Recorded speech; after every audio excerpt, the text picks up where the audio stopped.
উচ্চতম ন্যায়ালয়ৰ নিষেধাজ্ঞা নেওচি পখিলামাখাত অনুষ্ঠিত হ'ল ৰখাৰ দেওবালী মহগড় মহযুঁজ। কোনো বাধাই ৰখাব নোৱাৰিলে মহৰ গোৱালক। নগাঁও জিলাৰ আৰু মৰিগাঁও জিলাৰ বিভিন্ন প্ৰান্তৰ গোৱালসকলে নিজস্বভাৱে যুঁজালে নিজৰ গুণামহ। বৃহস্পতিবাৰে পুৱাৰে পৰা গোৱালসকলে ঢোল-তাল বজাই দেওবালী মহগড় মহযুঁজস্থলীলৈ নিজৰ মহ লৈ আনে।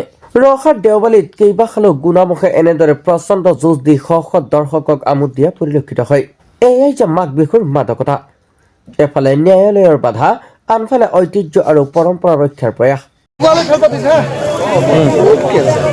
আমাৰ এই কলংপৰীয়া ৰাইজে ফুলগুৰি, মহগড়, দেওবালী, কাকতি গাঁও, জাকৰুৱা আমাৰ এই সমগ্ৰ অঞ্চলৰ ৰাইজৰ সহযোগত গোৱালসকলে প্ৰতি বছৰে আমাৰ এই খেলপথাৰত ব্যাপক উৎসাহ উদ্দীপনাৰ মাজেৰে এই আমাৰ যি ভোগালীৰ লগত সংগতি ৰাখি আমাৰ মধ্য অসমৰ যিটো এটা ঐতিহ্য মহযুঁজ প্ৰতিযোগিতা, এই মহযুঁজ প্ৰতিযোগিতাখনি আমাৰ এই ৰাইজে গোৱালসকলে স্বেচ্ছাই তেওঁলোকৰ তেওঁলোকে ওলাই আহি তেওঁলোকে নিজে কোনো সমিতিৰ উদ্যোগত নহয়, তেওঁলোকে নিজে এই পৰম্পৰাটোক অটুট ৰখাৰ স্বাৰ্থত তেওঁলোকে এই মহযুঁজ প্ৰতিযোগিতাখনি উদযাপন কৰি আহিছে। আপোনালোকে দেখিছে ব্যাপক ৰাইজৰ সঁহাৰি, সকলোফালে দৰ্শকে বিৰতি বাট নোপোৱা এটা অৱস্থা হৈছে।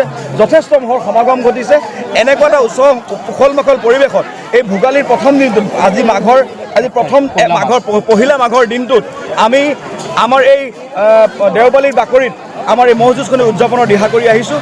মানে আমি ৰাইজে দিহা কৰিছে, গোৱালসকলে দিহা কৰিছে। প্ৰতি বছৰে ৰাইজৰ ব্যাপক উৎসাহ উদ্দীপনাৰ মাজেৰে এই মহযুঁজখনি উদযাপন হৈ আহিছে। আচ্ছা দেখিছে আমাক যিমানে আমি গোৱালসকলে মহ যুঁজাবই লাগিব। মহৰ পৰা আমাৰ গোৱালসকলৰ বহুত ক্ষতি হ'ব, কাৰণ চৰকাৰেতো সেইটো বুজি নাপাব। গতিকে আমি মহ যুঁজামেই। যিমানে পদক্ষেপ আমি মানি ল'ব নোৱাৰোঁ। যদি এই সময়ত মহক যুঁজিবলৈ দিয়া নহয় তেন্তে মহে গোৱালকে ক্ষতি কৰিব। হয়, গতিকে সেইটোতো মানে চৰকাৰে সিদ্ধান্ত ল'ব নোৱাৰিব। আৰু এয়াই ঐতিহ্যমণ্ডিত পৰম্পৰা আমি পৰম্পৰা কৰিয়ে যাব লাগিব। এইটো চৰকাৰে যিমান দি দিয়ক, আমি সেয়া বাধা নেওচি হ'লেও আমি পৰম্পৰা মানে মানিবই লাগিব। আপোনাৰ মহ কেইটা আনিছে? মহ এটা আনিছোঁ।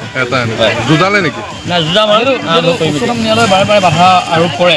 সেই ক্ষেত্ৰত উচ্চতম ন্যায়ালয়লৈ আপোনাৰ কি আহ্বান থাকিব? তেখেতলোকক অনুৰোধ কৰিছোঁ, তেওঁলোকে এই বছৰটো মানে বাধাটো আঁতৰাই দিব লাগে। কাৰণ আমাৰ পৰম্পৰাটো তেওঁলোকে চিৰঞ্জীয়া কৰি ৰাখক, নহ'লে আমি বহুত অসুবিধাত পৰিম। ঠিক আছে।